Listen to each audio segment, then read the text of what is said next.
اس کی نہ طبیعت میں دین اتر گیا بادشاہ کی. اس نے اس کے جواب میں بڑا خوبصورت جملہ کہا. کہنے لگا جس نے بندوں سے کبھی جھوٹ نہیں بولا وہ یہ جھوٹ کیوں بولیں گے کہ میں اللہ کا رسول بن کے آیا. اس کی طبیعت تسلیم کر گئی کہ نبی پاک علیہ الصلوۃ والسلام سچے اور آخری نبی ہیں. اور اس نے اظہار بھی کیا. کہنے لگا مجھے یہ تو امید تھی کہ اللہ کے آخری محبوب علیہ السلام اپنی شانوں، عظمتوں، رفعتوں، بلندیوں سمیت تشریف لانے والے ہیں، پر یہ نہیں پتہ تھا کہ وہ اہل عرب میں سے آئیں گے. اس نے کہا میں جلدی سے حاضر ہو کے نا حضور کی اطاعت قبول کرتا ہوں. لیکن بادشاہ تھا نا،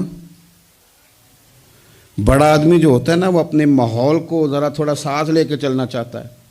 تو بادشاہ نے بھی نا اپنے جتنے اس کے وزیر مشیر تھے ان کو بلایا اور اپنے محل میں دعوت دی. ذرا انداز دیکھیے گا. اور خود بالا خانے کے اوپر چڑھ گیا، دروازے بند کر لیے، اور اوپر چڑھ کے نا انہیں بالا خانے سے جھانک کے کہنے لگا تمہیں بھی پتہ چل گیا، مجھے بھی پتہ چل گیا اللہ کے آخری رسول تشریف لے